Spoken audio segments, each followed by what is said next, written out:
도와주실 분들을 소개해드리겠습니다. 오윤성 순천향대학교 경찰행정학과 교수, 유인경 시사평론가, 홍종선 대중문화 전문기자, 하재근 사회문화평론가, 그리고 양지민 변호사 이렇게 5분과 함께합니다. 어서 오십시오. 안녕하세요. 네. 여러분과 함께하는 뉴스파이터 첫 번째 얘기부터 풀어보겠습니다.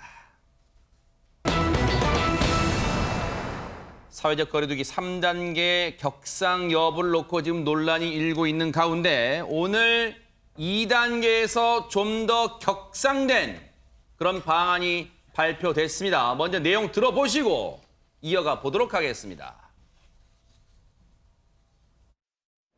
정부는 주말에 종료되는 수도권 2단계 거리두기를 한 주 더 연장하되 보다 강력한 방역 조치를 추가하고자 합니다. 오늘 회의에서 음식점, 카페 등 우리가 일상에서 가장 많이 이용하는 업소의 영업 방식과 운영 시간을 제한하는 방안을 논의합니다. 불편한 점이 많아지겠지만 국민들께서 적극 협조해 주실 것을 간곡히 당부드립니다. 아니 그럼 양지민 변호사님 오늘 발표된 방안은 굳이 이름을 붙이자면 몇 단계 방역 조치라고 봐야 될까요? 지금 거리두기 2.5단계다라는 이야기가 나오고 있는데요. 달라지는 상황들을 조금 짚어드리면 네. 음식점과 제과점 같은 경우에 오후 9시까지는 정상 영업이 가능합니다. 근데 9시가 지난 이후에는 포장과 배달만 가능하고요. 프랜차이즈형 카페 같은 경우에는 영업 시간과 관계없이 무조건 포장과 배달만 허용하는 조치를 실시합니다. 그리고 포장을 해갈 때에도 출입자 명부를 작성을 해야 하고요. 마스크는 당연히 착용을 해야 되고 이용자 간의 2m 간격을 유지해야 합니다. 그리고 학원 같은 경우에도 사실 학생들이 많이 모이는 곳인데 비대면 수업만 허용이 됩니다. 집합 금지가 됐고요. 그리고 독서실 역시 그리고 집합 금지가 됐습니다. 그리고 요양병원 같은 경우에는 면회가 전면적으로 금지가 됩니다. 네.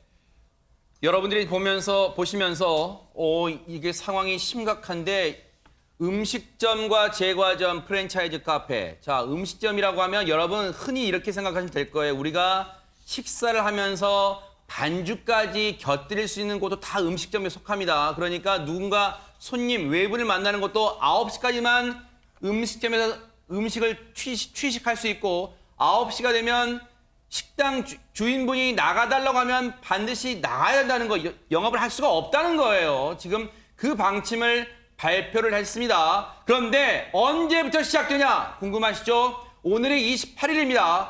30일 0시부터 시작이 됩니다. 그러면 무한정 시작 이어지느냐? 일단 9월 6일 자정까지 이 방안을 시행하기로 했습니다. 그런데 오윤성 교수님, 일단 3단계로 바로 가지 않고 이른바 2.5단계로 갔어요. 뭔가 3단계로 바로 갔을 경우에 후폭풍을 좀 고려했을까요? 사실 이제 정세균 국무총리 같은 경우도 사회적 거리두기 3단계라고 하는 것은 경제적 또는 사회적 파급 효과를 감안하게 된다면 우리가 이제 선택할 수 있는 마지막 카드밖에 안 되거든요. 그렇기 때문에 그 마지막 카드를 미리 이렇게 썼을 때 발생되는 여러 가지 어떤 후폭풍 이런 것들을 고려를 해서 2.5단계를 한번 한시적으로 한번 써보겠다는 거예요. 네. 사실 정부 입장에서는 이 3단계를 빨리 쓰게 되면은 좀 이렇게 줄일 수 있겠지만 감염을 그런데 이제 거기에 대한 어떤 여러 가지 어떤 경제적인 서민 경제라든가 이런 일상생활에 대해서 막대한 피해가 지금 예상이 될 수밖에 없는 그런 상황이기 때문에 지금 박능후 장관 같은 경우도 준비는 다 해놓고 그렇지만은 결정은 조금 약간 미뤘다 이렇게 되니까 저희들이 이제 바라는 것은 2.5단계 선에서 어느 정도 좀 이렇게 제어가 됐으면 하는 그런 바람이죠. 네. 혹시 방송을 시청하시는 분들 중에 에이 이거 시행 제대로 되겠어? 단속 제대로 할 수 있겠어? 절대로 방심하면 안 됩니다. 정부가 어떻게 이 방역을 강화를 하고 시행을 할 것인지 그리고 만약 이를 어길 시에는 어떻게 할 것인지 구체적인 방안까지 밝혔습니다. 그 내용 들어보시고 이어가 보도록 하겠습니다. 장시간을 머물면서 거기에서 비말 전파의 가능성이 있는 그런 장소들입니다. 그런 장소들의 특성이 방금 나열한 여러 카페들 중에서도 특히 프랜차이즈형 카페에서 주로 발생하고 있고 발생했던 집단 감염의 사례들도 그러한 형태에서 발생을 했습니다. 취식과 음료 이 음식 섭취의 금지 조항은 프랜차이즈형 카페에 대해서 행정명령을 발동하게 되었습니다. 저녁 9시 이후에 포장 배달만 했어야 되는데 매장에서 고객이 식사를 한다든지 하는 것들이 적발된다 그러면 집합 금지의 명령을 내릴 수 있고 집합 금지의 명령을 내리게 되면 해당 업소는 운영이 중단되게 됩니다.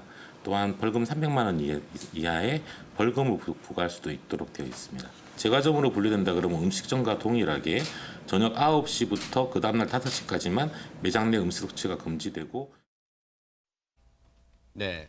이 밖에도 각 업종별마다 구체적인 사례 우리는 어떻게 되나요? 아마 궁금하실 거예요. 이 부분은 앞으로 방역 당국의 세부 지침을 잘 준수하고 숙지하고 이행을 해야 될 것 같습니다. 그런데 지금 프랜차이즈형 카페를 언급했다는 것은 하재근 평론가님 예. 불과 며칠 전에 그 파주 대형 프랜차이즈 카페 그 사례를 염두에 둔 걸까요? 네, 그게 이제 문제가 됐던 것인데 파주 지역에 있는 대형 프랜차이즈 카페에서 그때 확진자가 한 명이 그 매장에 간 거죠. 그날 그 같은 층에 있었던 손님 20% 이상이 감염이 된 거예요. 아하. 그리고 그 손님들에서부터 이제 지인들한테 또 퍼져나가가지고 총 66명이 감염이 된 거예요. 굉장히 위험한 시설이라고 할 수가 있는 것인데 네. 이렇게 된 이유가 뭐냐면 지금 날이 덥잖아요. 물을 열 수가 없는 거예요. 아하. 환기가 되지 않는 상태에서 또 이런 카페는 에어컨을 시원하게 트니까 에어컨 바람에 바이러스 살포 역할을 해가지고 그 실내에서 굉장히 위험하게 그 바이러스가 퍼지는 것인데 또 와중에 차를 마시고 뭐 케이크를 먹고 이러다 보니까 마스크를 안 쓴 상태에서 아하. 노출된다는 거죠. 네. 그러다 보니까 여기에 대해서 지금 행정명령이 이제 내려질 수밖에 없게 된 겁니다. 네. 이른바 정부는 오늘 굳이 말하자면 2.5단계 정도의 방역 조치를 발표했어요. 그런데 홍종선 기자님, 하지만 전문가들은 좀 더 적극적인 방안을 주문하고 있다면서요. 맞습니다. 좀 전문가들이 모여서 대화를 했는데 전문가들은 지금 현 상황을 훨씬 심각하게 보고 있는 것 같습니다. 사실 이제 지난 26일에 441명 이게 지난 이제 3월 6일에 비하면 173일 만에 최대 수치였는데 그런다면서요. 네. 그렇습니다. 이것에 대해서 이제 좀 개인적으로 개별 전문가들 의견을 전해드리면 네. 한림대 그 이제 감염내과 교수님은 이렇게 네. 얘기를 하세요. 이 거리두기 지금 강화하지 않으면 3단계 가지 않으면 오히려 9월 초에 600명, 800명 하루에 이렇게 더 늘어날 수 있다라는 겁니다. 그래서 지금 3단계로 갈지 판단할 시점이다. 네. 이렇게 얘기를 하시고요. 네. 또 경남의사회 공공의료 감염병 대책위원장이신 네. 또 분은 지금 이게 가지 않은 길이다 보니까 정부가 뭔가 시행착오에 대해서 우려할 수도 있다. 그런데 그것을 두려워해서는 안 된다. 오히려 이 지금 늦추다 보면 오히려 확진자 쏟아진 다음에 말하자면 소유과 외양간 고칠 수 있다. 이런 의견들을 내놓고 있습니다. 지금 보시는 것처럼요. 어제 확진자가 441명에서 오늘 359명으로 약간 낮아지긴 했지만 여전히 우리가 지금 긴장의 끈을 놓을 수 없는 수치예요. 그런데 앞서 말씀드린 것처럼 전문가들은요. 3단계 격상을 지금이라도 해야 된다. 3단계 격상이 필요하다. 이렇게 제언을 하고 있습니다. 그 이유를 한번 들어보시고 이어가 보도록 하겠습니다. 사회적 거리두기 3단계로 올린다는 얘기는 정말로 사람 한 사람이 다른 한 사람과도 밀접 접촉을 하지 않는 그런 강력한 그런 사회적 거리두기를 강제적으로 시행하는 거거든요. 전문가들은 그 사회적 거리두기 3단계를 선제적으로 이미 늦었다라고 심지어 얘기를 하면서 3단계로 올려서 유행의 규모를 최대한으로 이제 줄여 나가야만 짧더라도 사회적 거리두기를 3단계로 강화시켜서 진행하는 것이 유행의 규모를 줄이고 궁극적으로는 경제에도 더 도움이 될 수 있다라는 그런 얘기들을 하고 있는 겁니다. 하재근 평론가님, 예. 분명 3단계는 우리가 한 번도 경험해보지 못한 길일 건 맞습니다. 하지만 이렇게 할수록 경제적 효과가 더 낫다는 지금 그런 분석을 또 해주고 있네요. 그러니까 이게 그 경제 전문가하고 방역 전문가의 의견이 다를 수가 있는데 방역 전문가분들이 하는 이야기는 이 사태를 뭐 2단계, 2.5단계 이러면은 질질 끌게 된다. 그런 타격이 오래 가는데 차라리 지금 당장의 경제적 타격을 감수하고서라도 3단계로 강력하게 했을 때 일단락을 지을 수가 있지 않느냐. 그러면은 방역을 조금 이제 그러니까 피해가 길게 이어지지 않으니까 결과적으로 크게 보면 그게 경제적으로도 이득이 되는 길이다라고 방역 전문가들은 이야기를 하고 있는 거죠. 네. 이런 가운데 오늘 정은경 질병관리본부장도요, 전문가들의 의견을 이용해서 더 심각한 가능성이 나올 수 있다는 점도 밝혔습니다. 한번 들어보시고 이어가 보도록 하겠습니다. 최근 들어 감염병 모델링 전문가들의 유행 예측에 의하면 현재 유행 상황이 지속된다고 하면 다음 주에는 하루에 800명에서 2,000명까지 확진자가 증가할 수 있고 대규모 유행으로 이어질 수 있다는 것을 경고하고 있습니다. 지금 바로 유행 상황을 통제하지 않으면 걷잡을 수 없는 기하급수적인 그런 확진자의 급증으로 의료 시스템이 붕괴될 수 있고 또 사회 필수 기능이 마비되거나 막대한 경제적인 피해로 이어질 수 있는 그런 위기 상황입니다. 물론 전문가들의 의견을 인용하긴 했습니다만 정은경 질병관리본부장 얘기를 토대로 보면 다음 주에 800명에서 확진자가 최대 2,000명까지 나오는 상황을 맞이할 수 있다는 거예요. 그렇기 때문에 지금 이번 주말이 그렇기 때문에 더 상당히 중요합니다. 하지만 벌써부터 경제적 타격을 우려하는 그리고 경제적 손실 호소하는 목소리가 나오고 있습니다. 유인경 평론가님. 지난 6개월 동안 정말 못 살겠다, 너무 힘들다는 분 많으셨는데 온라인이 아니라 오프라인에 뭔가 매장이나 가게를 하신 분들은 아주 치명타가 될 것이라고 생각을 하고 있습니다. 작은 식당의 경우에도 10명 이상은 안 되기 때문에 종업원이 2명인 분들은 그럼 나 8명밖에 손님 못 받으란 얘기냐라고 하기도 하고 헬스장 같은 경우에도 이제 땀 흘리고 하니까 더 위험한데 이거는 문 닫으란 얘기다라고 얘기를 하고요. 그다음에 뭐 사우나라든가 하시는 분들은 이건 뭐 관리비도 밀려서 물값조차 제대로 못 내고 있다. 그러니까 대한민국 경제 실핏줄을 담당하는 분은 치명적이겠지요. 그러나 아까 뭐 방역 전문가들도 말씀하셨지만 조금 허리띠 좀 졸라매고 정말 마른 걸레를 짜는 심정을 하시다 보면 가장 중요한 건 생명이 아니겠습니까? 뭐 약간 어려움도 있으시겠지만 우리가 다칠 수도 아플 수도 또 상대에게 병을 줄 수 있기 때문에 전 국민이 같이 좀 연대해서 힘을 합해야 될 때라고 생각합니다. 네. 물론 이 방송을 접하시는 이 소상공인 자영업자분들은 당신들은 남의 일처럼 얘기하지만 우리는 죽을 지경이에요 아마 호소할 거예요. 그래서 저희 뉴스파이터 제작진이요. 그분들의 목소리를 한번 생생히 들어봤습니다. 듣고 이어가 보도록 하겠습니다. 뭐 서민들 완전 다 죽이려고 3단계 올리는 거죠 뭐. 지금도 힘들어 죽겠는데 3단계면 아예 안 나와버리죠 사람들. 작년도부터 지금 경기 안 좋아지면서 하다가 또 코로나가 터져서 더 심해진 상태에서 3단계까지 하면은 그러면 한 선임 입동마저 아예 없어질 거예요? 어디 터졌다 하면은 이제 국민들이 알고 다 조심스러워하게 할 텐데 싹 크게 벌리니까 막 사람들이 아예 그냥 집안들 망하면은 이거 책임져 줄 것도 아니면서도 그냥 조그마한 자영업자들 죽어버리면 아예 그냥 뭐 대기업만 갖고 산대요? 오윤선 교수님, 저 절규, 저 호소 우리가 또 가볍게 여길 수는 없어요. 네, 지금 방금 말씀하신 그 죽기 살기의 그 절박한 그 목소리를 듣는 여기 계신 분들도 다 답답하실 텐데요. 사실 저걸 보게 되면 그동안에 우리 사회가 좀 너무 긴장을 풀고 있지 않았었나 하는 그런 생각이 듭니다. 사실 이제 이렇게 된 것은 뭐 여러 가지 이유도 있겠습니다만은 뭐 정부도 그리고 국민도 다 일각의 어떤 책임들이 있죠.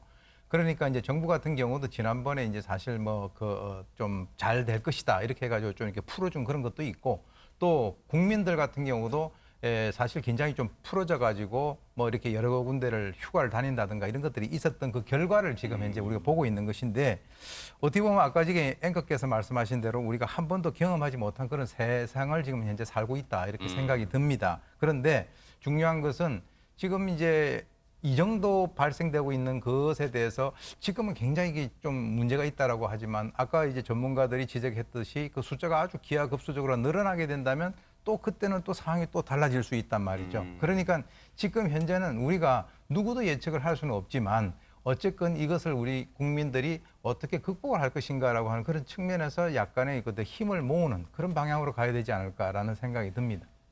상황이 악화할 때마다 사실 방역 당국의 브리핑 발언의 수위도 상당히 높아져 왔습니다. 관련 얘기 들어보시고 이어가 보도록 하겠습니다. 두 가지 말씀을 계속 드렸습니다. 가능한 한 집에 머물러 주시고 사람을 만날 때는 항상 마스크를 써주시는 두 가지를 꼭 기억해 주시고 이번 주 한 주도 사회적 거리두기 실천으로 유행을 차단해서 마지막으로 한 말씀 올리도록 하겠습니다. 실제로 확산세가 매우 심각한 상황으로 언제 어디서나 누구라도 이제는 코로나19 환자가 될 수 있는 상황입니다. 당분간은 약속을 아예 안 잡는 것이 공동체를 배려하는 것이고 악수하는 행동도 이제는 과거로 보내고 잊어버리셔야 합니다. 향후 2주간, 향후 적어도 열흘 정도는 이런 개인적인 그런 모임과 약속을 취소해 주실 것을 요청을 드립니다. 이번 주말에는 건강하고 안전하게 가족과 함께 집에서 주말을 보내주시기를 당부를 드립니다. 양지민 변호사님, 정말 방역 당국의 호소 절실함이 좀 느껴집니다. 그렇습니다. 이 브리핑을 보는 것이 어느새 이제 매일매일 참 일상이 돼버린 것 같은데요. 이 브리핑을 보면 그 지난 18일에는 이렇게 얘기를 합니다. 정은경 본부장이 미국 등의 비참한 상황, 우리도 얼마든지 가능하다라고 이야기를 하고요. 또 연이어서 지난 21일에는 전국에 어디서나 누구나 감염될 수 있다라는 이게 상황. 마치 예언처럼 돼버렸어요, 진짜. 맞습니다. 정말 그 상황의 심각성에 대해서 이렇게 간절하게 호소하고 있던 상황도 있었고요. 그리고 네. 지난 25일에는 이제 코로나 확진자 숫자가 이제 확 늘어났을 때 권준욱 부본부장이 이렇게 얘기를 합니다. 시계를 되돌리고 싶은 순간이 바로 오늘일 것이다 라면서 또 지난 27일에는 악수하는 행동도 과거로 보내고 잊어야 한다라고도 얘기를 하고 있는데 이렇게 좀 방역대책본부에서 강조해서 정말 간곡하게 호소하는 이러한 행동 지침이나 지금 상황의 심각성에 대해서 좀 일반 국민들이 좀 그 받아들이는 정도도 물론 매일매일 이게 사실 반복되다 보니까 무뎌질 수도 있는데 좀 이 심각성에 대해서 좀 정확하게 인지하는 게 필요해 보입니다. 맞습니다. 이렇게 근데 방역 당국이 경고를 했는데도 우리가 거리두기에 실패한 사례가 계속해서 쏟아져 나오고 있습니다. 홍종선 기자님. 네, 그런데 이번엔 좀 더 우려가 크고 심각한 상황입니다. 우리나라 제2의 도시죠. 부산에서 그것도 대형 온천센터의 목욕관리사가 확진자로 판정이 됐는데 이 감염 경로부터 보면 15일에 이 전남에 있는 가족 모임에 참석을 했는데 여기에 성북구 확진자가 있었던 겁니다. 그런데 15일에 이제 와서 16일, 17일 계속 근무했어요. 또 18일 증상이 시작된 18일 하루 쉬고 또 계속 19, 21일 또 일했습니다. 그리고 22일에 아파서 하루 쉬고 또 23일부터도 계속 또 일을 했다 그래요. 근데 근무 시간을 봐도 뭐 아침 7시부터 오후 4시까지, 심한 날은 아침 7시부터 자정까지 그렇게 일을 하면서 이 손님이라든가 이용객 1,500명과 접촉을 했다라는 겁니다. 이 시간, 이 날짜들에 이 온천센터 방문하셨던 분들은 꼭 보건소 가셔야 할 것 같습니다. 유인경 평론가님, 앞서 오윤성 교수님도 우리의 느슨해진 개인 방역, 우리의 느슨해진 마음 이런 걸 다 언급하셨는데요. 물론 이분은요. 거기가 직장이니까 근무했다 쳐요. 그런데 그 기간에 접촉한 분들이 1,500명이에요. 아니 이 말은 뒤집어 보면 우리가 온천이라는 곳을 너무 방심한 상태로 이용하고 있다는 그 반증 아니에요? 어떻습니까? 광화문 집회에 참석했던 어떤 분이 폭우가 쏟아지고 비가 왔기 때문에 바이러스가 안 퍼질 것이다라는 이상한 말씀하셨어요. 그런데 그런 분 아니더라도 우리 보통 사람들도 물에 씻어 내려가고 비누칠도 하는데 코로나 바이러스가 옮겨지겠어? 옮겨집니다. 비말이라는 게 굉장히 위험합니다. 그런데 이 세신사, 그러니까 목욕관리사분이 같은 시간대에 일했던 다른 관리사가 확진 판정을 받은 거예요. 그래서 그분이 또 일했던 실화여서 무려 지금 동료실 1명은 양성으로 나왔고요. 566명을 검사해봤더니 129명은 음성이고 지금 463명 검사 중이라고 합니다. 그러나 지금 비록 음성으로 나왔을지라도 어떻게 될지도 모르고요. 그러니까요. 1,000명은 지금 대기 중이라고 하거든요. 온천센터 이용자, 아까 뭐 홍종선 기자도 얘기했지만 혹시라도 그 시간대에 부산에 온천센터를 다녀오신 분 같으면 뭐 얼마든지 자연스럽게 가셔서 받으시는 것이 본인의 가족과 다른 사람들한테 파급 안 되기 때문에 꼭 하셔야 될 것 같습니다. 온천센터 자체를 간 것을 나무라거나 비판하지는 않을 겁니다. 그러니까 지금이라도 그 기간에 온천센터를 가신 분들은 반드시 가까운 이 보건소에 가셔서 반드시 검진을 받으시는 게 본인과 가족, 사회를 위한 길이에요. 이러다 보니까요, 부산시가 결국 목욕장을 대상으로, 이런 목욕센터, 온천센터 같은 곳을 대상으로 강경 대응을 선언하고 나섰습니다. 얘기 들어보시고 이어가 보도록 하겠습니다. 최근 목욕장을 중심으로 환자가 늘어남에 따라 부산시는 29일 0시부터 9월 7일 0시까지 목욕장업에 대한 집합금지 행정명령을 내립니다. 목욕장 관련 업에 종사하시는 분들은 경제적인 어려움을 충분히 알고 있지만 감염병 위기 상황을 극복하기 위한 뼈아픈 결정임을 믿어주시고 적극 협조하여 주시기 바랍니다. 사실 목욕탕이라는 공간 특수성이 있습니다. 마스크를 쓴 채 어떻게 이 몸을 씻을 수는 없잖아요. 그러다 보니까 정부의 어떤 고민도 엿볼 수 있는 대목이 있는 것 같습니다. 하재근 평론가님. 네, 그러니까 부산에서 목욕장에 대해서 이제 집합 금지 명령을 내렸다고 하는 것인데, 목욕탕이 코로나19 사태 초기에는 안전하다고 이야기가 나왔던데요. 왜냐하면 코로나 바이러스가 고온하고 습기에 취약하다라고 해서. 근데 지금 알고 보니까 고온에도 끄떡없다. 코로나19 변이 바이러스 같은 경우에는 습기에도 강하다. 이런 식으로 돼가지고, 그렇다면 당연히 목욕탕이 이제 위험해졌다고 하는 것이고, 그리고 목욕탕 안은 뭐 온도도 높고 습도도 높고 그렇지만 목욕탕 밖으로 나오면 그냥 평범한 실내잖아요. 그렇죠, 네. 근데 목욕탕 밖으로 나왔다고 해서 바로 마스크 쓰는 게 아니잖아요. TV도 볼 수 있고 그러잖아요. 그렇죠. 목욕탕 네. 밖으로 나와서 일단 몸을 닦고 뭐 맞아요. 드라이도 하고 옷 갈아입고, 보통 이제 옷을 갈아입은 다음에 마스크를 쓰지. 맞아요. 그전에 몸 네. 닦을 때 마스크 쓰지 않기 때문에 네. 탕 안에도 위험하고 탕 밖에도 위험하고 그런 공간이다 보니까 결국 부산시가 집합금지 명령을 내린 것 같고, 네. 다른 지자체에 사시는 분들도 당분간 목욕탕, 사우나, 온천 이런 데는 좀 방문을 자제해야 될 것 같습니다. 그러니까요.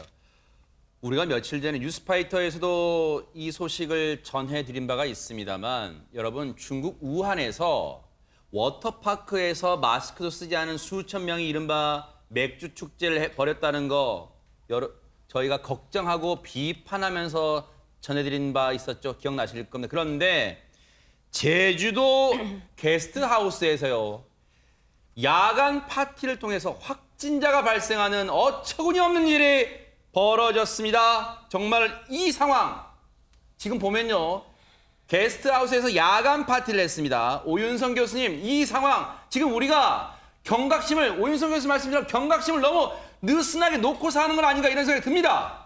네, 이게 이제 방심했다라고 하는 건 전형적인 사례가 될 텐데요. 지금 이제 제주도에서 게스트 하우스를 운영하고 있는 운영자와 그리고 그 직원 2명이 확진 이제 판정이 나왔습니다.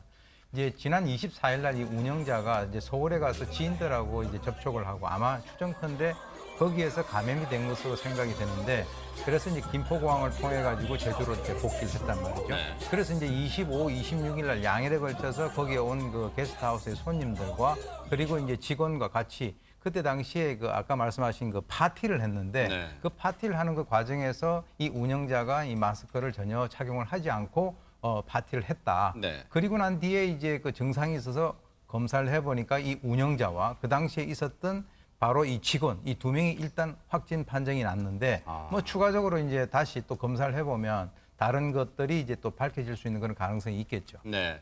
운영자와 직원은 마스크를 미착용 상태였습니다. 당시 야간 파티가 벌어질 때. 그런데 홍종선 기자님, 운영자가 감염된 경로를 따져봤더니 수도권에서 감염됐다는 거예요. 그러면 그 운영자 분명히 공항을 통해서 이동했을 거 아닙니까? 그렇습니다. 제주에서 서울 공항을 통해서 비행기로 이동을 했고요.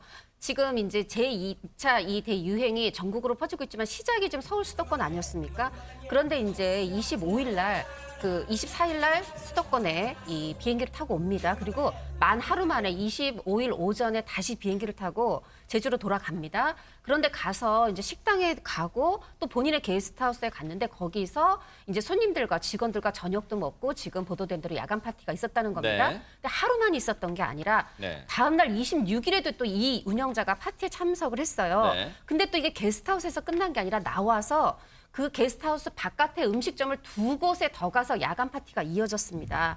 그런데 여기에 또 운영자만 참석한 게 아니라 직원들도 이 또 야간 파티에 함께 했던 걸로 지금 나와 있고요. 네. 지금 그래서 대충 이 이틀 동안 먼저 운영자 25일, 26일 야간 파티 때 몇 명이나 그런 접촉을 했나 봤더니 이 투숙객 한 14명. 어허. 그런데 투숙객 말고도 또 다른 분들도 있어서 20명인데 여기에 직원들은 이 운영자가 참석하지 않은 채로 27일까지 사흘간 야간 파티가 있었던 겁니다. 하다 보니까 이게 밀접 접촉자만 지금 27명 정도 추산이 되고 있고 지금 이 당국에서는 방역 당국에서는 이 운영자 또 직원의 동선에 맞춰서 역학조사를 벌이고 있습니다. 아니 그동안 이 제주에서는요. 이른바 육지, 무태에서 오는 관광객들을 통한 이 감염을 우려했는데 아니 제주 내에서 게스트하우스에서 이런 일이 벌어질 줄 누가 상상이나 했겠습니까? 양지민 변호사님. 네, 그렇습니다. 이 관광업계에서는 이제 터질 게 터졌다라면서 이제 제주도에서 코로나19 바이러스의 확산세를 지금 우려하고 있는 상황인데요. 사실 말씀하신 것처럼 제주에서는 지난달 20일에 26번째 이제 확진자가 발생한 이후에 한 달 동안 확진자가 나오지 않았습니다. 아하. 그런데 지난 20일부터 28일까지 수도권을 방문한 도민 그리고 수도권에서 제주를 방문해서 그 지역 감염을 일으킨 사람들을 포함을 해서 총 11명의 코로나19 확진자가 발생을 하였고 아하. 지금 또 확산세가 이어지는 중입니다. 네. 일단은 상황이 이렇게 심각하게 흘러가고 있기 때문에 도자치경찰단은 이 게스트하우스를 중심으로 이 불법적인 그 야간 파티에 대해서 엄격하게 대대적인 계도 그리고 단속에 나설 것이라고 밝히고 있는 상황입니다. 지금 제주도민들의 불안감은 이루 말할 수 없이 커질 것 같아요. 그런데 이런 가운데 불안한 대목은 또 있습니다.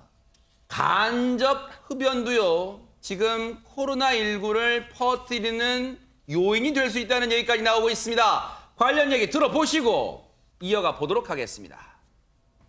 전 세계적으로 일단 담배 연기를 통해서 정확하게는 담배 연기라기보다는 흡연 과정에서 호기, 즉 내뿜는 숨에 충분히 코로나19 바이러스가 노출이 될 수 있기 때문에 간접 흡연 자체가 코로나19의 위험 행위이고 흡연자 자체도 코로나19의 고위험군의 하나로 이미 분류가 돼 있기 때문에 사실상 그 흡연 자체를 코로나19 유행 과정에서는 금연을 좀 강력하게 저희가 건강 차원에서도 그렇고 강조를 해오고 있는 그런 상황입니다. 오윤성 교수님, 사실 우리가 길을 지나다니면 쉽게 볼 수 있는 장면이 흡연 장소 실외에 있는 흡연 장소가 별도로 마련된 공간이 그다지 많지 않습니다. 그러면 대부분 골목 어귀에서 3, 4, 5 모여서 흡연을 하면서 마스크는 턱으로 내린 이른바 턱스크를 한 채로 흡연하는 경우를 쉽게 볼 수 있어요, 지금. 네, 그러니까 이제 실내에서 흡연을 못하게 하니까 바깥에 나와서 이제 피게 되는데 사실 많은 사람들이 지금 이번에 코로나 바이러스 이거 이외에도 담배를 이게 피는 옆을 지나가면 간접 흡연을 어떻게 피해를 당하지 않습니까? 네. 근데 우리가 이제 호흡이라고 해가지고 호기와 흡기로 나뉘는데 호기라고 하는 것은 내뿜는 것이고 흡기는 들이마시는 숨입니다. 그러니까 바로 내뿜는 그 과정에서 만약에 이 사람이 코로나에 감염이 돼 있다라고 한다면 코로나 이 균이 이 니코틴하고는 전혀 상관이 없으니까 그것이 다른 사람들에게 퍼져나갈 수 있는 그런 위험성이 있다라고 하는 것을 이번에 방역 당국이 이제 지적을 한 것이거든요. 네. 그러니까 이제 담배를 피시는 분들도 글쎄요, 지금 아까 얘기 들어보니까 이 담배 피는 분들이 상당히 고위험군에 들어간다라고 하니까 이번에 본인이 담배를 좀 이렇게 자제하는 것이 본인의 건강뿐 아니라 주위에 있는 사람들에게 그러한 것을 어떻게 옮길 수 있는 그런 가능성을 좀 차단할 수 있는 좋은 방법이 아닐까 생각이 듭니다. 저렇게 외부 흡연실도 있지만요. 가시다가 지나다 보면요. 하재근 평론가님, 네. 특히 겨울철엔 더 그런 걸 더 쉽게 볼 수 있으면 흡연실 내에 문을 닫는 경우 있잖아요. 그러면 아예 그 안에서 계속 공기가 돌 거 아닙니까? 네, 그러니까 이제 그 상업시설들 보면 뭐 카페라든가 음식점이라든가 이런 술집이라든가 그런 데 가보면은 실내에 그 흡연 공간을 따로 마련하는 그렇죠. 데가 많거든요. 그런 실내 흡연 공간을 전면적으로 지금 저희 운영 중단하는 쪽으로 네. 지금 지침을 개정하고 있는데 너무 위험하니까 이게 말을 할 때도 만약에 그 사람이 감염이 됐으면 말하는 가운데 바이러스가 밖으로 나올 수가 있는 건데 담배라는 것은 이렇게 깊숙이 이 연기를 빨아들였다가 굉장히 폐 깊숙한 곳에서부터 쭉 이렇게 끌어내서 후 하고 내뿜는 것이기 때문에 뭐 그 자체로 굉장히 위험한 바이러스 살포 행위가 될 수 있는 것이어서 이거는 실내에서 절대로 이거 흡연 시설을 운영해서는 안 되고 실외에서 흡연을 할 때도 보통 실외에서 흡연하는 문화가 직장인들 보면 삼삼오오 모여서 대화하면서 옹기종기 모여서 담배 피잖아요. 그러면 안 되고 한 사람씩 다른 사람하고 최소 1m에서 2m 이상 거리를 두고 한 사람씩 따로 떨어져서 담배를 피되 네. 대화를 하지 마라. 그렇게 지침이 바뀌고 있습니다. 네. 자, 이런 가운데 서울 사랑제일교회발 감염자 수가요. 계속해서 늘고 있습니다. 오윤성 교수님. 예, 현재까지 이제 서울시 통계에 따르면은 이제 누진 확진자가 이제 978명이라 그래요. 아하. 그래서 이제 교인하고 이제 방문자들이 576명, 그리고 이제 추가 전파자 304명, 조사 중인 사람이 98명 이제 이렇게 나와 있는데 지금 어떻게 보면은 전부 다 전수 조사를 갖다가 이제 하겠다라고 하는 그런 의도 같습니다. 네. 근데 사실은 이제 많이 이제 그 조사를 하면 할수록 이제 거기에 맞도록 숫자도 늘어나는 것은 사실이에요. 그런데 지금 현재로는 이 그 서울 제일교회 사랑 제일교회 여기에 연관돼 가지고 이제 많은 숫자들이 나오는 그런 상황에서 이제 여러 분들이 좀 걱정을 하고 있는 그런 상황이죠. 그러니까요. 네. 지금 978명이면 1000명에 지금 육박하는 숫자예요. 이런 가운데 사랑제일교회가 오늘 광화문 광장에서 기자회견을 또 열었는데요. 세상에 이런 얘기를 하고 있습니다. 같이 한번 들어보시고 이어가 보도록 하겠습니다. 이에 본 교회는 문재인 대통령의 발언으로 인해 죄인 아닌 죄인으로 낙인 찍혀 코로나 감염으로 인한 고통에 더해 인격 모욕과 말살로 정신적 고통까지 받는 본 교회 교인들, 8.15 광화문 집회 참가 국민 등 다수의 국민들과 힘을 모아 부득이 국가가 아닌 문재인 대통령 개인을 상대로 법적 대응을 하지 않을 수 없음을 밝힙니다. 양지민 변호사님, 문재인 대통령을 상대로 위자료 청구 등 법적 대응에 나선답니다. 어떻게 봐야 됩니까? 이 문재인 대통령이 전날에 그 교회 지도자들을 청와대로 초청한 간담회를 이제 열었는데 거기서 특정 교회에서 이 정부의 방역 방침을 거부하고 또 방해를 하고 있다라는 발언이 나왔습니다. 그래서 이러한 발언에 대해서 사랑제일교회 이제 변호인이 문 대통령 개인에게 위자료를 청구하겠다라고 이야기를 하고 있는 것인데요. 뭐라고 얘기를 했냐면 이러한 발언으로 인해서 이 상처받은 다수 국민들이 변호인단을 꾸려서 국민 집단 소송을 진행하는 방안을 생각을 하고 있다라고도 얘기를 했고요. 또 문 대통령도 천주교 신자인데 이 교회를 핍박하는 데 있어서 하나님이 두렵지 않느냐라는 이야기도 했습니다. 그 위자료 청구를 하기 위해서는 사실 이제 정신적 어떠한 피해가 있어야 되고 네. 그러한 피해를 고의나 또 중대한 과실로 인해서 일으켜야 되는 것인데 사랑제일교회에서는 어쨌든 문재인 대통령이 고의로 이러한 피해를 야기한 것이다라고 주장을 하고 있습니다. 그런데 현실적으로는 위자료 청구를 한다 그래도 받아들여질 가능성이 굉장히 낮다고 보입니다.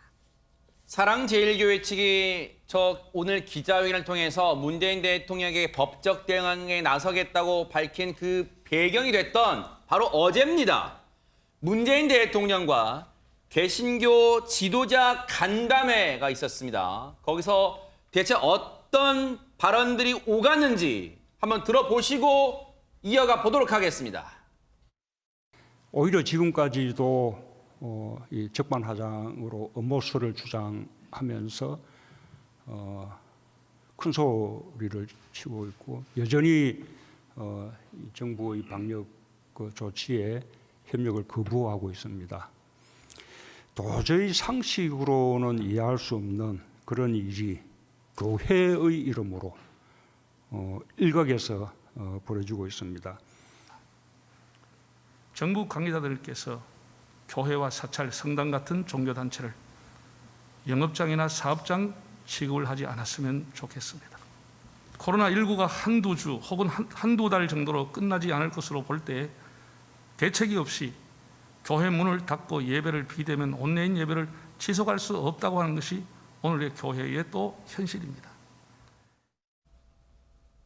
네, 사실 저렇게 일부 언론에서는 대통령과 개신교 지도자 간담회에서 가시돋친 설전이 오갔다 이렇게 표현하기도 했습니다만 일단은 얘기만 놓고 봐도 입장차가 분명한 것 같습니다. 하지금 평론가님. 예, 그러니까 문재인 대통령이 최근에 일부 교회 행태에 대해서 비판을 한 거죠. 일부 교회가 적반하장 음모설 주장하고 네. 정부 방역에 협력을 거부하고 있는데 상식적으로 이해가 안 된다. 네. 그렇게 비판을 하니까 김태영 한국교회총연합 대표 회장이 거기에 대해서 일단은 죄송하다. 네. 방역에 협조하겠다라고 하면서도 이제 문재인 대통령의 그러니까 이제 그 말에 비판해서 종교단체를 영업장이나 사업장 취급하지 않아줬으면 좋겠다. 대책 없이 교회 문 닫을 수 없다. 교회의 본질인 예배를 포기할 수 없다. 이런 취지로 또 이야기를 한 겁니다. 종교를 사업장 취급하지 말아달라, 영업장 취급하지 말아달라 이 말에요. 문재인 대통령 역시 우려를 나타냈습니다. 그 발언까지 마저 들어보시고 이어가 보도록 하겠습니다. 그러나 이 바이러스는 이 종교나 신앙을 가리지 않습니다.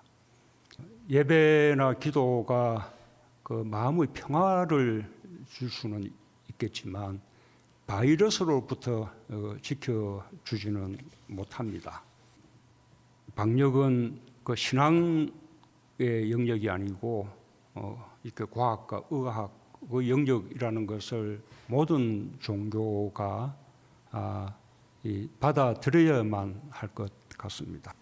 신앙을 생명같이 여기는 이들에게는 종교의 자유라고 하는 것은 목숨과 바꿀 수 없는 가치라고 봅니다. 그 종교의 자유를 너무 쉽게 공권력으로 제한할 수 있고 중단을 명령할 수 있다는 뜻으로 들려서 크게 놀랐습니다. 바로 이 대목도 양측의 팽팽한 긴장감이 흐르는 대목이었다. 이런 분석과 평가가 나오고 있습니다. 양지민 변호사님.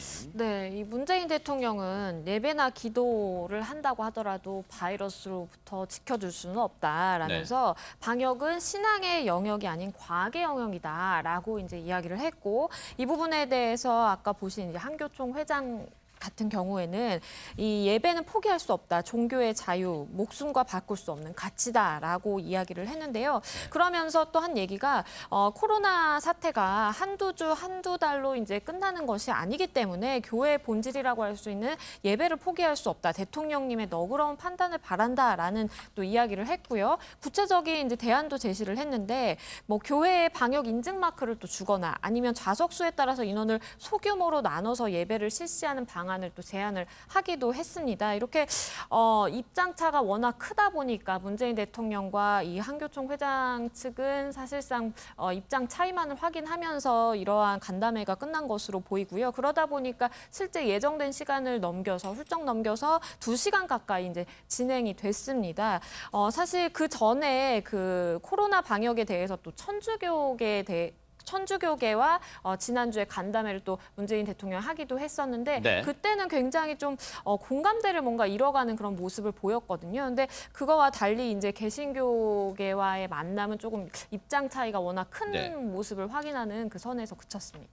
물론 예배자 중에서 감염자가 많아서 죄송하다는 말은 했습니다. 지금의 이제 사태를 반영한 거죠. 그런데 개신교 입장에서는 억울한 측면도 있는 것 같습니다. 왜? 지금 세상의 시각으로 볼 때는 마치 교회가 지금 코로나 확산의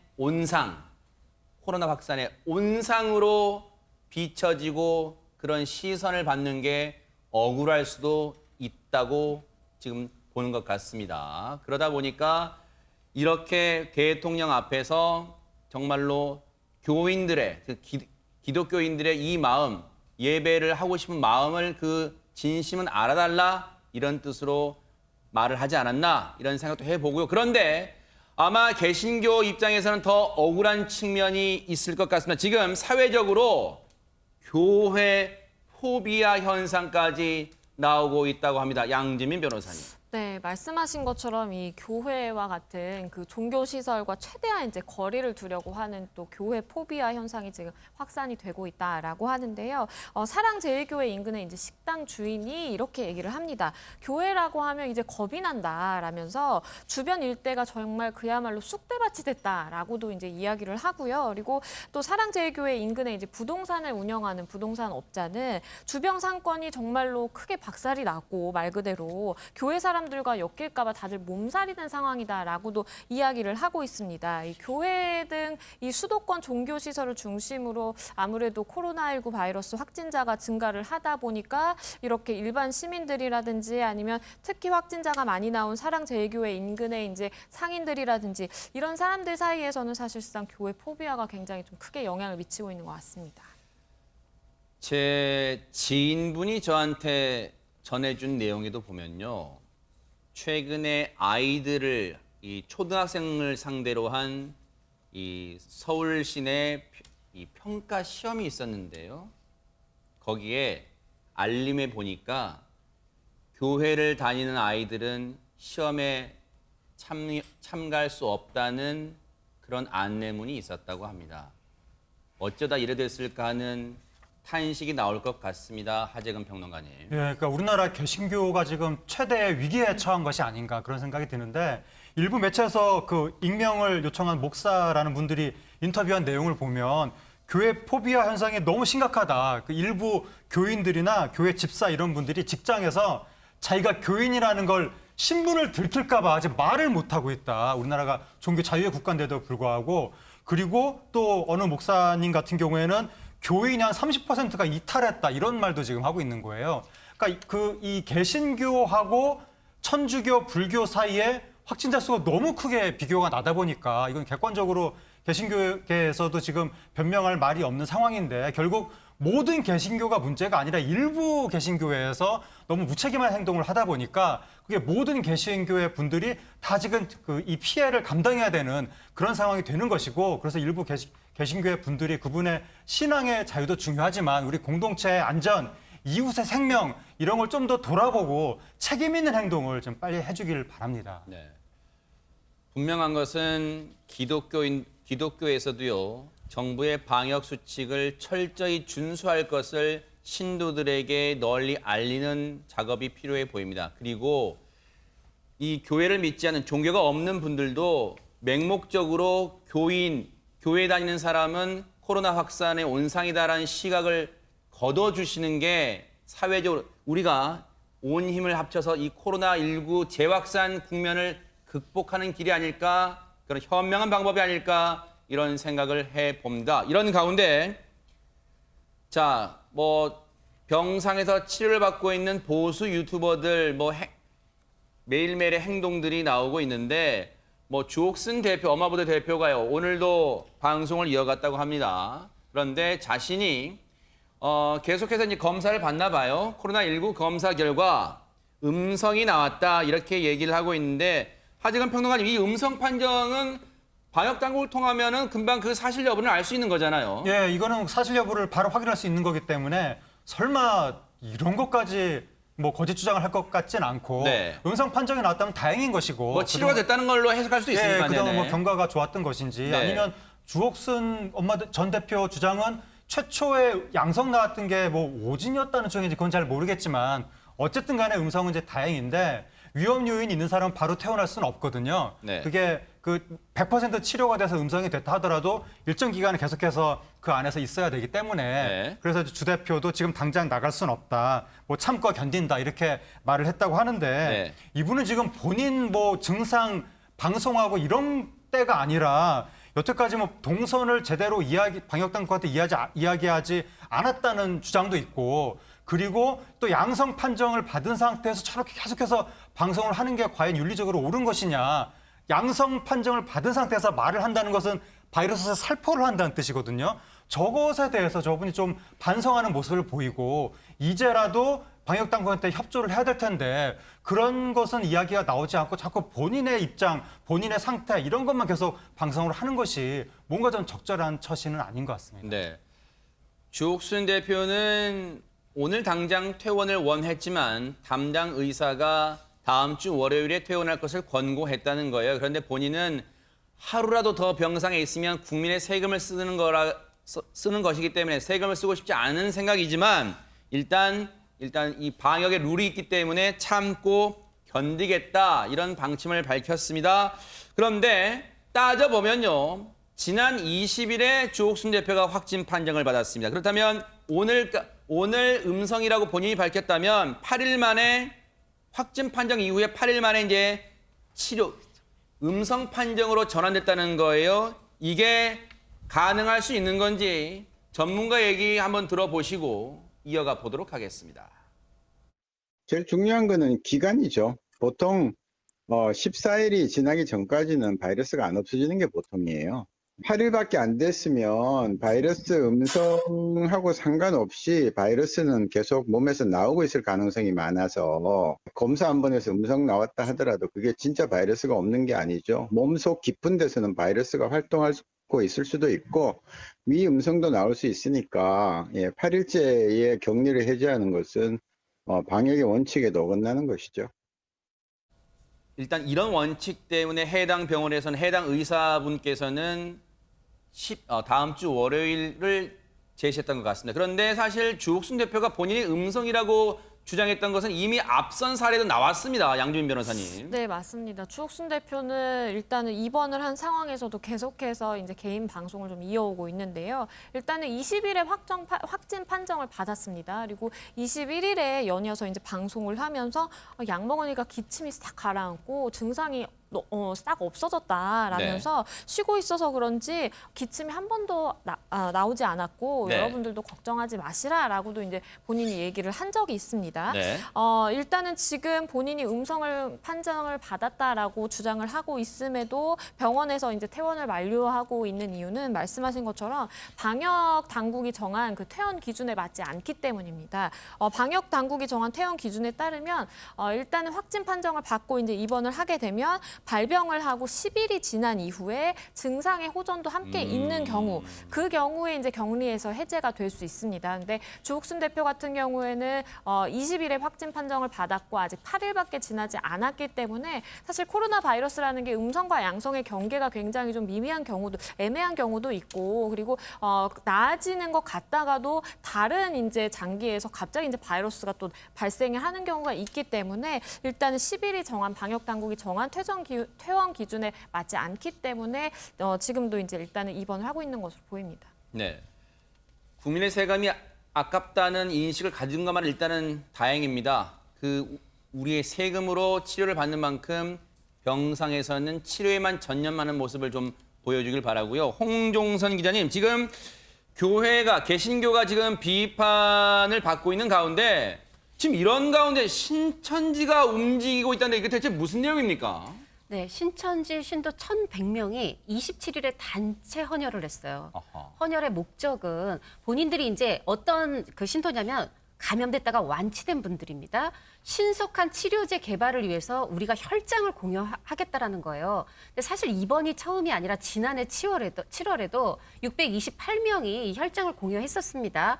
그러니까 뭐냐면 지금 지난 2, 3월에 굉장히 신천지 관련 확진자가 많이 나왔던 거. 이 부분에 대해서 국민들께 죄송하다. 그 죄송한 마음 가지고 있다라는 거고 앞으로도 질병관리본부에 적극적으로 협조하면서 이 치료제 개발, 방역에 힘쓰겠다라는 건데 2차로 끝이 아니고요. 앞으로 추가적으로 계속해서 단체 헌혈하겠다는 의지를 밝히고 있습니다. 지난번 이른바 신천지 사태 때 이만희 회장은 대국민 사과를 했습니다. 관련 영상 한번 보시고 이어가 보도록 하겠습니다. 사죄를 위해서 여러분들에게 엎드려 사죄를 하겠습니다.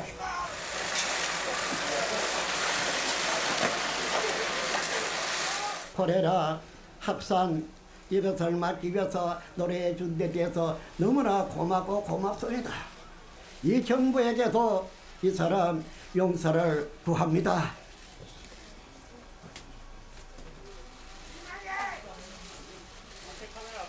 이와 같이 오늘날 우리는 우리 개인의 이력이 전에 이것은 너무나 재앙입니다.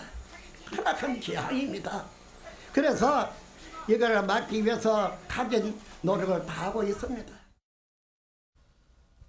자, 저런 사과 이후에 혈장 공여까지 이제 하고 나선 신천지 행보에 혹시 이 소식을 접한 여론은 어떤 반응을 보이고 있을까요?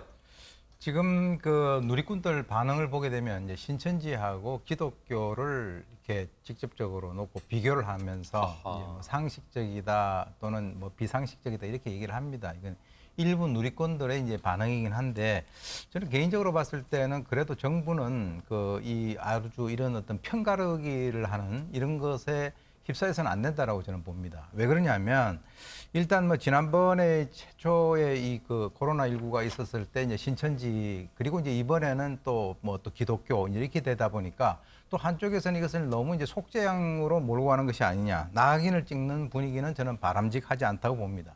왜냐하면 저 같은 경우는 제가 기독교인이 아니에요. 아님에도 불구하고 사실 이제 교회 포비아 현상이 발생된다든가 하는 이런 것들은요. 사실은 이게 장기적으로 본다면 이 모든 분들이 다 우리나라 국민들이에요. 다 끌고 안고 가야 되는 그런 대상들인데 이렇게 나가다 보면은 다 조각조각이 날 수밖에 없다라고 하는 거죠. 그래서 저는 개인적으로 뭐 어떻게 보면은 최초에 정부가 좀 잘못한 점이 있다라고 사과를 하고 종교계 협조를 구하는 것이 더 현명한 방안이 아니었겠는가 하는 그런 생각이 들면서 이런 어떤 그 극단적인 방향으로 가는 것은 바람직하지 않다라고 저는 봅니다.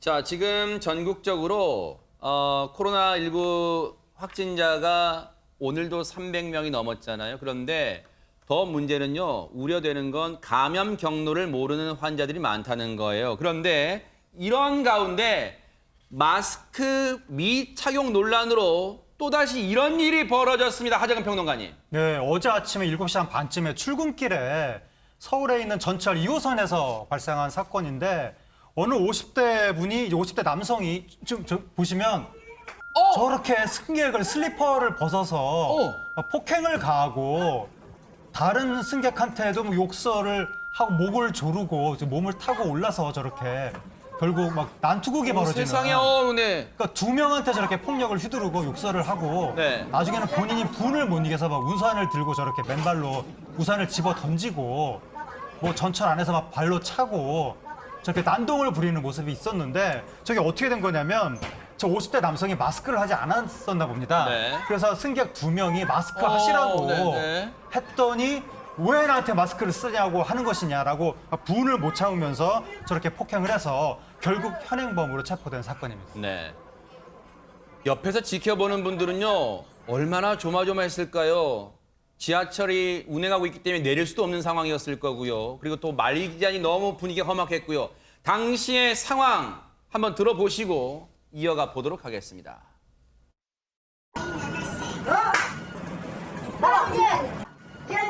무슨 상관이야? 이거 그냥 맞잖아. 너 그러는 거야.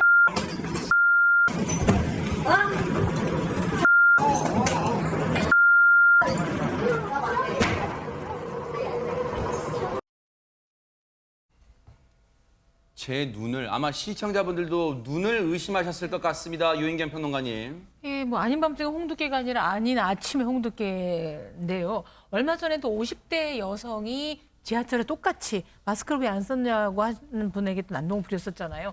근데 무례하거나 무례한 말을 뭐 태도를 보이거나 모욕적인 언사를 쓴 것도 아닌데 개인의 감정에 의해서 이렇게 됐습니다.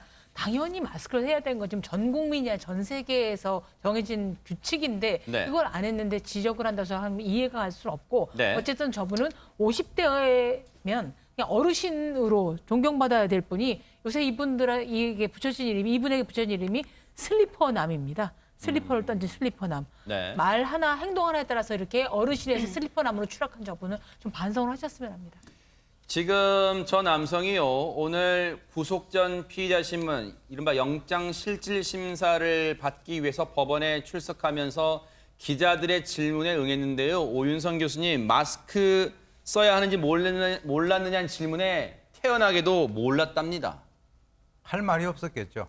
왜냐하면 지금 이제 이 시점에서 마스크를 써야 된다는 걸 몰랐다라고 하는 것은 저분이 어디 화성에서 갑자기 떨어진 분도 아니고 그런데 지금 제가 볼 때는 그 슬리퍼를 들어서 이렇게 사람을 때렸다라고 하는 저기 특수폭행이거든요. 그러니까 이제 본인이 그 뭐 자기가 어떤 그 뭐 나름대로의 불만이 있는지는 모르겠으나 적어도 지금 현재 사실은 마스크를 안 쓰면 원래 이 지하철에 타지 못하도록 돼 있잖아요. 아하, 네. 그러니까 이제 본인이 어떻게 그것을 안 쓰고 탔는지는 모르겠습니다만 지금 본인은 뭐 그렇게 얘기를 하는 거죠. 나는 몰랐다라고 네. 하는데 그 얘기를 우리가 그대로 믿을 수가 없는 것이죠. 그러니까요. 그런데 이 남성뿐만이 아닙니다. 난동을 부린 사람이 또 있습니다. 양지민 변호사님. 네, 오늘 오전에 경남 거제시청에서 있었던 일입니다. 50대 남성이 갑자기 휘발유와 흉기를 들고 시청에 난입을 하는데요. 세상에. 그것을 들고 이제 시청 직원들을 협박을 하기 시작합니다. 다 네. 같이 죽자라고도 이제 이야기를 했다고 합니다. 근데 이 남성이 왜 그랬는가 하고 네. 보니까 집합금지 명령이 내려졌잖아요. 근데 이 남성 같은 경우에 이제 유흥업소를 운영하는 50대 남성입니다. 그러다 보니까 아니 업소를 운영을 해야 되는데 왜 중단을 하라고 하느냐라면서 그 운영 중단 명령에 대해서 불만을 품고 이렇게 난동을 부린 것으로 지금 파악이 되고 있고요. 경찰이 그 즉시 이제 출동을 해서 긴급 체포를 한 상황이고 구속영장을 신청할 예정이라고 합니다. 근데 상황이 상황인 만큼 이게 사실은 이 사람들을 뭐 힘들게 하기 위해서 이런 집합금지 명령이라든지 영업 중단을 결정하는 게 아니잖아요. 이 부분에 대해서 조금 이 상황을 좀 같이 이겨내고자 하는 마음을 좀 가졌으면 좋겠습니다. 네. 물론 힘들 수 있습니다. 하지만 나 혼자만 힘든 게 아닙니다. 다른 힘든 분들도 잘 지금 견뎌내고 있잖아요. 참잖아요. 허리도 졸라매고 있잖아요. 지금 방역 당국의 이 방역 수칙에 지금 철저히 준수하고 이행하는 것만이 하루빨리 코로나19를 탈출하는 길이라는 것을 명심해야겠습니다.